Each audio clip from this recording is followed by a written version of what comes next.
मैं मिसिस खरे Lalbagh girls inter college के YouTube channel पे आप सभी का स्वागत करती हूँ। आज मैं क्लास 12 के लिए फिजिक्स सीरीज़ का पार्ट 123 लेकर आई हूँ। बच्चों, आज नया चैप्टर शुरू करेंगे, अल्टरनेटिंग करंट या प्रत्यावर्ती धारा। वही एसी, अल्टरनेटिंग करंट मतलब एसी है, एसी डीसी सबने नाम सुना होगा। इसमें हम बताएंगे इंड्यूस्ड ईएमएफ और alternating voltage developed between the ends of coil rotating about its axis in magnetic field.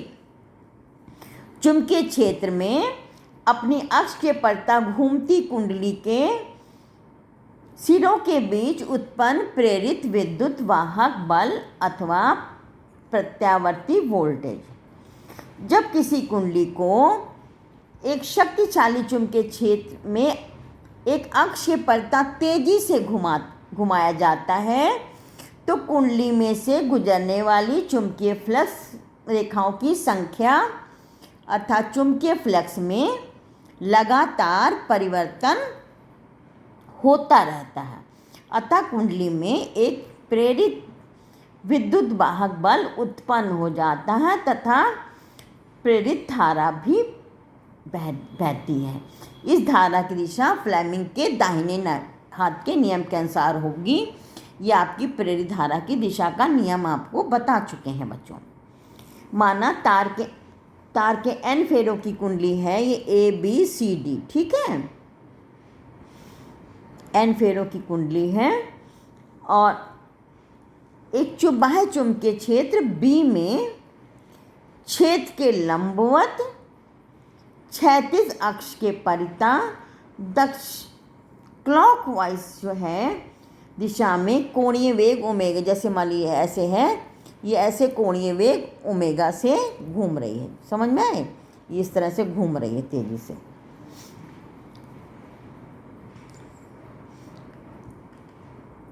अब प्रारंभ में कुंडली का तल चुंबकीय फ्लक्स रेखाओं के लंबवत है।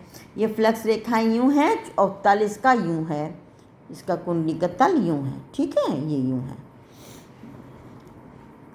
तो इस स्थिति में कुंडली के तल से गुजरने वाली फ्लक्स रेखाओं की संख्या अधिकतम होगी। जब कुंडली चुंबकीय क्षेत्र में घूमती है तो कुंडली से गुजरने वाला चुंबकीय फ्लक्स परिवर्तित होने लगता है। माना कि t सेकंड में कुंडली थीटा कोण से घूम जाती है। अब ये वाला चित्र बच्चों देखिए, ये इस क्षण कुंडली के तल पर, ये कुंडली का तल है, कुंडली के तल पर खींचा गया लंब और चुंबकीय क्षेत्र के बीच का कोण क्या है? थीटा है, ठीक है। तो फाई भी क्या हो गया? बी ए कॉस थीटा। देख समझ में, जैसे यूं है अगर कुंडली तो थीटा क्या है? 0 है, ठीक है। कुंडली के तल पे लंब और चुंबकीय क्षेत्र के बीच का कोण 0 है, ठीक है। अब जब कुंडली यूं हो गई, घूम रही है, कुंडली यूं हो गई, तब देखिए लंब जो है 30 सेकंड में थीटा डिग्री से घूम गई तो कुंडली पे लंब और चुंबकीय क्षेत्र के बीच का कोण क्या है? थीटा। थीटा बराबर क्या होगा? Omega T. तब दे है, तो देखिए अगर मान ली कुंडली का एरिया ए है तो फ्लक्स क्या होगा? बी ए कॉस थीटा। ये आप पढ़ चुके हैं। तो थीटा की जगह हम लिख सकते हैं ओमेगा टी, क्योंकि ओमेगा क्या है? कोणीय वेग। ओमेगा बराबर थीटा अपॉन टी। टी समय में थीटा डिग्री से घूमी है कुंडली तो कोणीय वेग क्या हो गया? Theta upon t. तो थीटा की जगह हम लिख सकते हैं ओमेगा इंटू टी।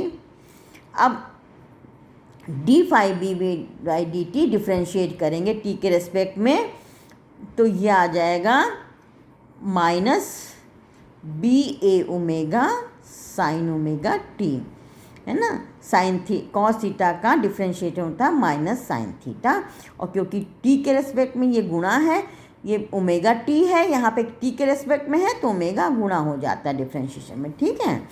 तो ई बराबर minus n d phi by d T.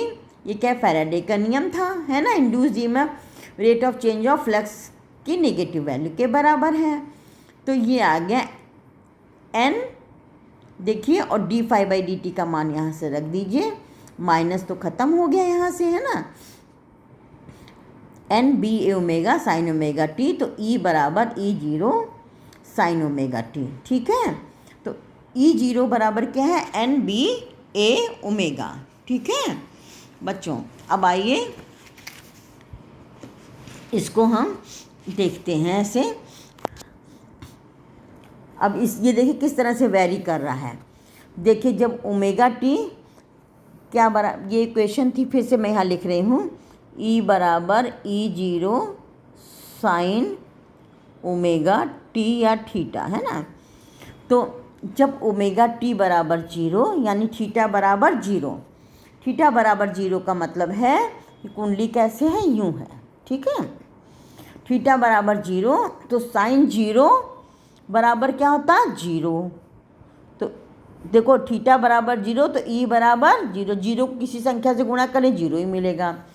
अब एक के बाद है 90 डिग्री, जब कुंडली यूँ थी तो जीरो हो गया, जब यूँ हो गई तो 90 डिग्री, थीटा 90 डिग्री हो गया, है ना। तो साइन 90 1 होता है, तो ई बराबर क्या होगा, ई जीरो। 180 साइन 180 क्या होगा, साइन एन पाई जीरो होता है बच्चों, बहुत पहले भी मैंने बताया था। एन कोई भी इंटीजर हो, साइन पाई 2 पाई 3 पाई सब जीरो होगा, तो जीरो हो गया, तो zero into E zero zero हो गया 180 पे। 270 पे देखिए साइन 270, साइन 270 को आपका जो है इसको आप कर लीजिए 180 प्लस 90, 180 प्लस 90 आ गया 270, sine 180 plus theta minus sine theta होता है, तो माइनस ई जीरो हो गया। तो और 360 आपका क्या होगा, जीरो। तो देखिए ये आपका इधर क्या है, ओमेगा टी है या एंगल थीटा है, और इधर क्या है, ई है, इंड्यूस्ड ईएमएफ है, इंड्यूस्ड ईएमएफ, ठीक है। तो जब जीरो था, ये 0 90 180, ये आपकी कुंडली का पूरा एक चक्कर हो गया, 360 डिग्री कुंडली घूम गई। तो जीरो पे ई क्या है, ई बराबर जीरो, ये एक पॉइंट ये मिला। 90 पे क्या है, ई जीरो, ये आपका यहाँ हमने इतनी वैल्यू दे दी, ई जीरो की अधिकतम हो गया। फिर आइए 180 पे फिर जीरो हो गया, ठीक है। फिर 270 पे माइनस ई जीरो हो गया, 360 पे फिर जीरो हो गया। तो ऐसे वोल्टेज को जिसका परिमाण और दिशा देखिए समय के साथ साथ बदले तथा एक निश्चित समय के पश्चात उसी दिशा में उसी परिमाण के साथ उसकी पुनरावृत्ति हो, प्रत्यावर्ती वोल्टेज कहलाता है। देखिए जो इंड्यूस ईएमएफ उत्पन्न हुआ है कुंडली के पूरे एक चक्कर में क्या हो रहा है, जीरो से अधिकतम, अधिकतम से जीरो, फिर विपरीत दिशा में जीरो से अधिकतम, अधिकतम से जीरो। यही क्या है, इस कुंडली से जो भी सर्किट कनेक्ट करेंगे उसमें इसी प्रकार का वोल्टेज उत्पन्न हो जाएगा, जिसको कहते हैं प्रत्यावर्ती वोल्टेज। तो प्रत्यावर्ती वोल्टेज को हम V=V0 साइन ओमेगा टी, और जो धारा मिलेगी वो भी इसी तरह मिलेगी, I बराबर I0 साइन ओमेगा टी। तो समझ में आया प्रत्यावर्ती वोल्टेज बच्चों। तो आज के लिए बस इतना ही, मिलते हैं नेक्स्ट पार्ट में।